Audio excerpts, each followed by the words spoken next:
What's up? What's up, AP Stats? Man, happy Tuesday, guys.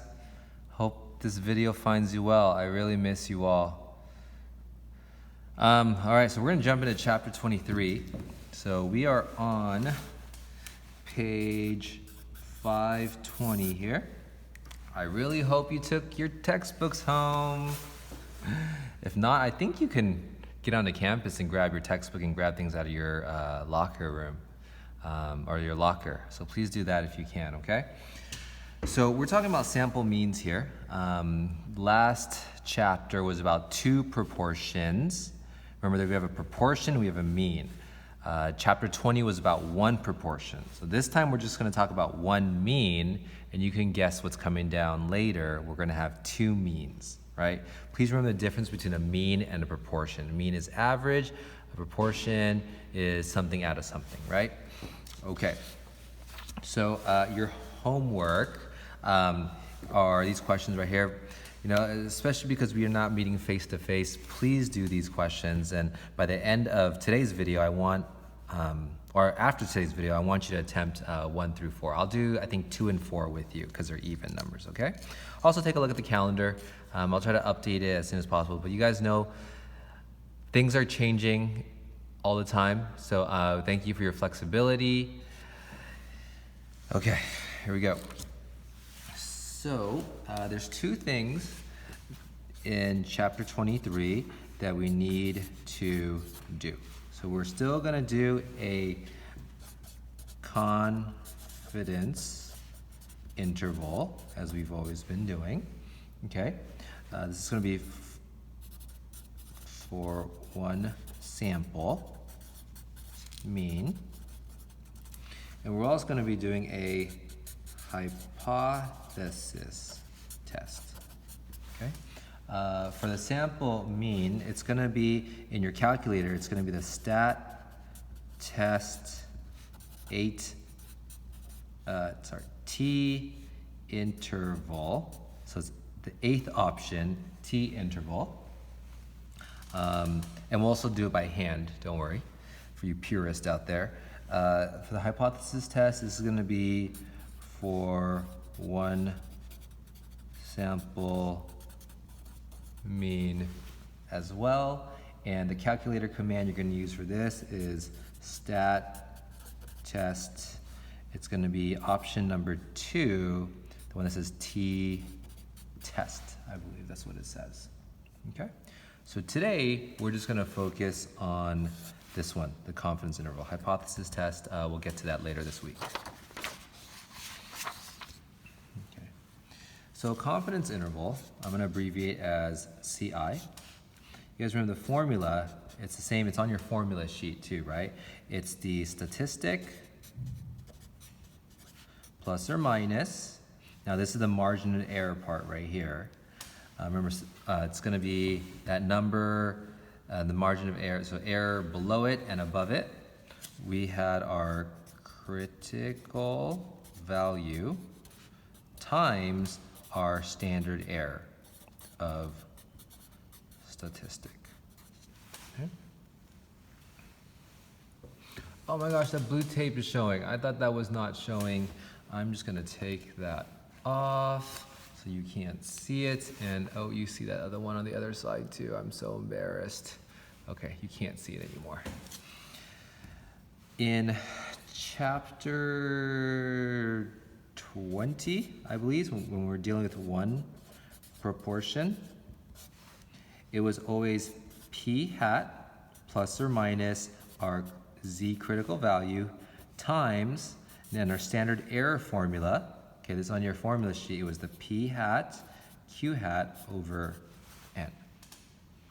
Does that sound familiar?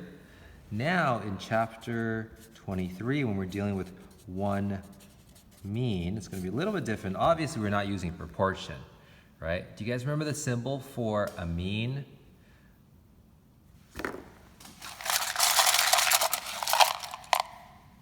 April was the answer. You got it right, April. It's x bar plus or minus, and this time, to make your life even more difficult, we're no longer using a Z, now we have a T. Okay, T critical value, having to do with our degrees of freedom. What in the world is that? Okay, and our formula is going to be our sample. You guys remember what this is? This is your sample mean divided by the square root of n. Okay. Oh my goodness, what is all of this business right here? All right, so there's a few things that we need to talk about out of this. We need to first talk about what in the world is this thing right here. Okay, this is what we call degrees of freedom. And if you take a look at page 522 for more information. However, the formula is really easy. It's simply, so we use df, is n minus 1. That's it. It's just your sample size minus 1. Okay? Other things that we should just point out, you guys know that this is the sample mean. So this is either going to be given or you calculate. And then when I say you, I really mean the calculator. You let the calculator calculate, right? Because that's what AP statistics is. The calculator does everything, almost. Okay, this is also in your formula sheet. And I want to show you that on your formula sheet. So your sheet looks like this. So we are right here. We're talking about one sampling distributions for means. Remember, this was the last unit. You just had a quiz on this on Friday. By the way, guys, good job on the quiz. I was thoroughly impressed. Last week was crazy for you guys. So many unknowns, so many cancellations, so much drama, chisme, you know, flying around everywhere. But you guys did really, really well, okay? But anyways, for this week, so your formula, your new standard error formula right here is your sample mean divided by the square root of n. And it's also on, you can see page 523. Guys, please feel free to pause this video anytime. Leave comments below. Is it like below down here? Okay. So, yeah, please feel free to pause anytime. Another thing we want to talk about is that critical value, and you guys saw that T thing. Okay. So let's talk about this. We call this a T model, okay, versus a normal model. And I'm going to be looking at there's a nice illustration. Your textbook's going to do it better on page 523. Your textbook does everything better. So the normal curve that we're used to, right? It looks kind of, I don't know, I'm just gonna sketch it. Kind of looks like this, right? You guys are used to that. So this line right here, this is what we call our normal model, or normal curve. Now, on page 523, you see that dotted line right there? I'm sorry, the solid line right there, the solid curve. Oh, I drew it the other way around. What do I do? Okay, it's okay. We're gonna adjust. I don't have any other colors. I use black and blue because I cannot see any other colors. And I don't have anything else. I have this thing, I have a highlighter. I'm gonna use a highlighter, okay? So let me draw this other curve. So this curve, yes, improv. Take that, drama students. Okay. So that curve right there is what we call a T model. And the best way to understand this, a T model starts with fatter tails. Okay, see these tails are fatter? That's pretty offensive, right? Fatter tails. Jeez. But as n increases, the T model more closely resembles a normal curve, okay? So as your n increases,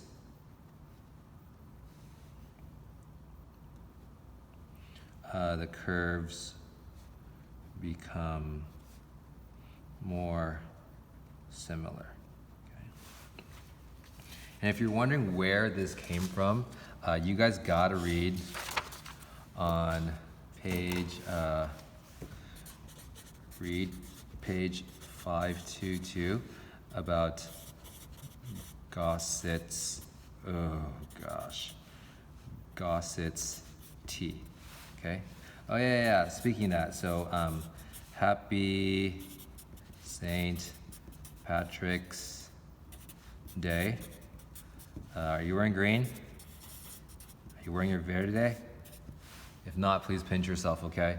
But when you read in your textbook about this guy right here, you guys would not know anything about this, right? But basically, this guy was working at the Guinness Brewery. Guinness is a type of beer, and he had to sample beers to test for taste, right? And as you mentioned, as you could guess, right, if you're sampling several samplings of beer a day, you know, you're not going to be the best focus. You know what I'm saying? So he found a different route to that, and he noticed that it did not resemble the normal curve, and he came up with this whole like T curve. Okay, Gauss's T. So when you discover something, when you invent something, you can name it after yourself.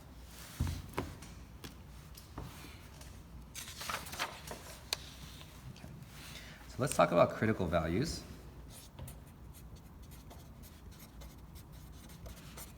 For T this time. And I'm going to give you a page number again. I believe it's the next page. So it's on page 524 to 525. Okay, so when you're finding T values, so you know we had Z values, right? So critical values for Z in the past. So if I asked you to, this is old school. When I ask, so find the critical value for Z for, let's do 90%, for 90% confidence level, okay? So you guys remember, we draw the curve. Ugh, that's, okay, you guys get the picture. So we're talking about 90% right here. That means there'll be 5% here and 5% there, right? So that means if you write this as a decimal, it'd be 0.05. So now what we do with this one, same thing, same idea here.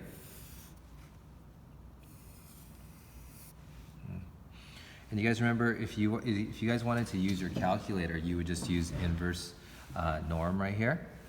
But I'm going to show you how to do this by hand now. So same idea. If I asked you to find the T critical value, with degrees of freedom, for a 90-degree confidence interval. Okay, if this is 90% and this is 5%, 5%, this would be 0.05, okay? Let's just pretend your n here is, give me a number. Let's do, I don't know, 11. 11, I'm not sure why 11 came to mind, but we'll use 11. So if n is your 11, then your degrees of freedom is just simply 11 minus 1, which is 10, okay? So you're gonna go into the back of your book. So we're looking at this section right now in our textbook. My textbook, it's page 820, but I think it's different for yours. Look for the Z table right here.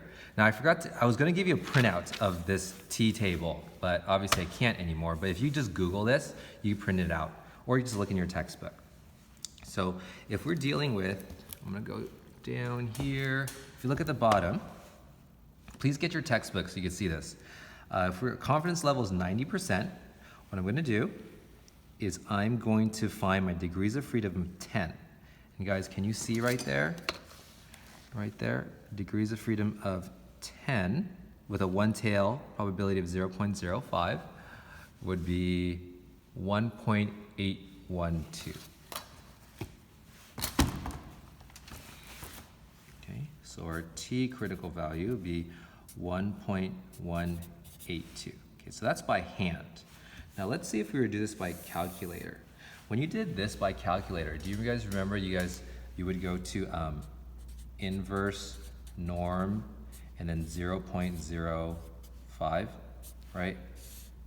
You calculate that. Let's just do this really quickly. Oh, I know you guys have it memorized. Can you say it right now? Say it. Louder. Inverse norm 0.5.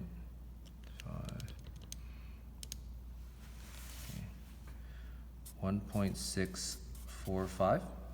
So this time we're not going to use inverse norm. If you look at page 525, it shows you how to do this on your calculator. Norm represents normal curve, okay? But we ain't using a normal curve anymore. We're using inverse t. That represents a t curve. So go to inverse t. It's the same thing. You're going to go to, I'm going to leave that number up there. You go second bars. Then you're going to go down to the fourth option, inverse t. Type in 0.05. Now degrees of freedom, this is important because this number changes depending on your n right here. So make sure you don't type in 11, but it's 10. And enter 0.05. Oh, and I needed to put comma 10 right there. So this is 1.812. Hey, and what do you know? These two values are the same. So again, textbook or you can use a chart, okay? All right, you guys have any questions? Raise your hand if you do. Raise your hands in the air, raise them like you just kinda sorta care. All right, so let's try some homework questions, right? I know you guys never do your homework anyways, but you know you're home all day now, so might as well just do your homework. What a crazy idea, right? Page 541, numbers 1 through 4. I would like for you to do 1 through 4 right now. I'm gonna do number 2 and 4 with you. So let me turn there, 541. Okay. So 541, it asks you for the critical value of t for 95% confidence interval with degrees of freedom of 7. So what should we do? You want to do table or you want to do calculator? Let's do table first. Let's just check. Okay. So I'm going to go way back here. We are dealing with 95%, right? It says 95% on the bottom. I'm going to go all the way up to 7, which would be 2.365. Can you guys verify that? 2.365. Let's do it with my calculator too. So I'm going to go inverse norm, inverse t, 0.025, and this was 7, paste, 2.365. We did it. Okay. So that's question A. Let's try B now. B, we have the critical value for 99% confidence interval with a degrees of freedom of 102. Now notice how this degrees of freedom is a lot higher than 7, obviously, right? So what I'm going to do is I'm going to compare that to the normal curve. So let's try inverse norm of, so 99% would be 0.005. And let's try inverse t of 0.005 comma 102. And let's see how they're similar. I know this one's the answer. This is what we care about. I just want to compare them.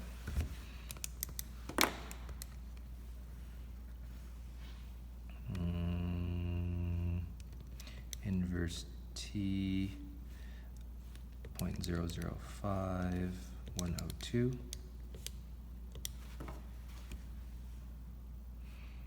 2.625. Let's try inverse norm. Inverse norm 0.005. 2.576. Not the same, right? But let's try it. Let's try a larger n, or larger degrees of freedom. Let's do 0.005. Let's do like 2,000. Let's see if it's got even closer. 2.57. Oh, even closer. Okay, let's get it. So now let's go to part C. So part C this time is asking for the p-value, right? So what this is saying is, I'm going to draw a picture. This might help you. Okay. It's saying the p-value for t, right? That's your test statistic, less than or equal to 2.19 with 41 degrees of freedom. So df is 41, but 2.19, is that what they said? Yeah, 2.19 is less than or equal to.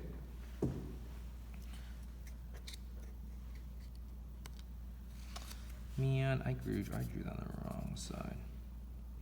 So 2.19, so less than or equal to. This time in your calculator, you're going to use this value.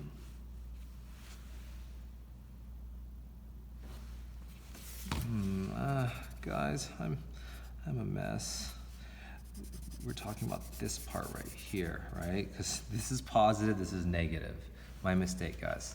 So we're gonna go to, we used to go to normal CDF, right? We go to the second option for normal curve, but since we're not dealing with normal curve, we're using TCDF, the sixth option. And this is on page 525 as well, so check that out.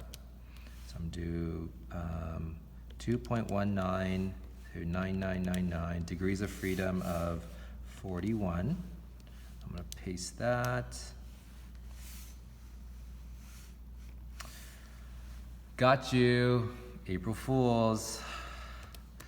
It should be TCDF of 0, 2.19, okay? Paste, and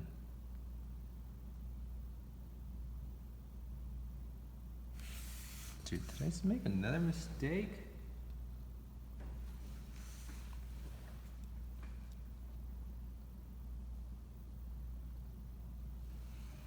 That's not the right answer.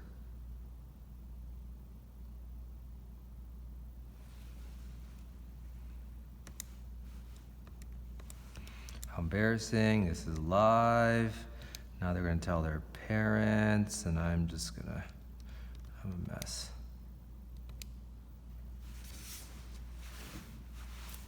I need to look at my answers, because I think I did that wrong. I'm sorry. So how are you guys all doing? I should pause the video, but I'm not gonna pause it because, yeah.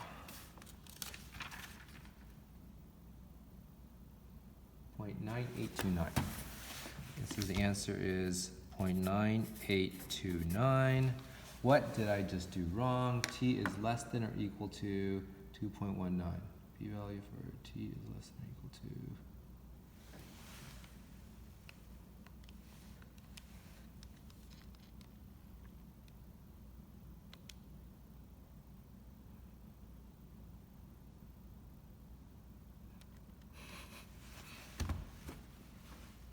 Let me get back to you. Okay, we'll finish up those two another time.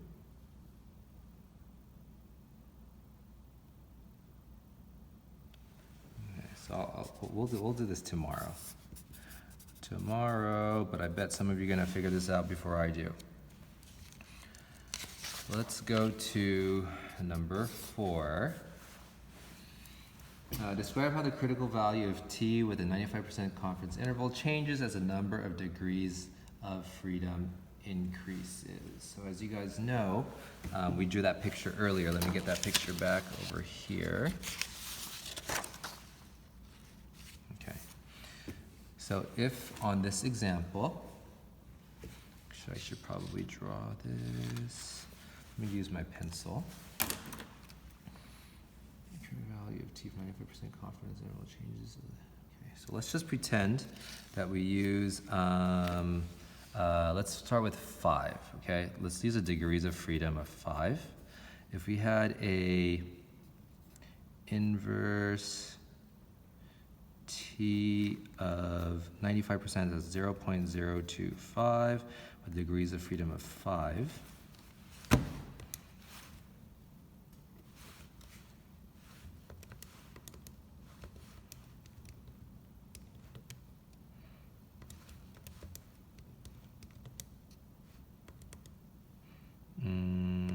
That's not where I want to go.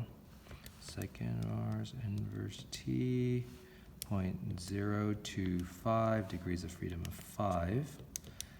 This would give me 2.571.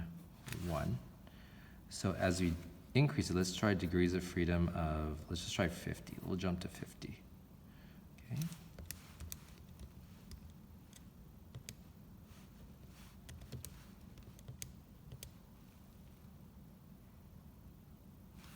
So this goes inverse t of 0.025 of 50 gets to 2.009. Now, do you guys know what the critical value, the z critical value for 95%? That's going to be the 1.96, right? I think a lot of you guys have that memorized already. So as you can see, as we're increasing, we're getting a little closer. Let's try degrees of freedom of 500. So inverse t, 0.025 of 500. Okay, let's see what happens with that.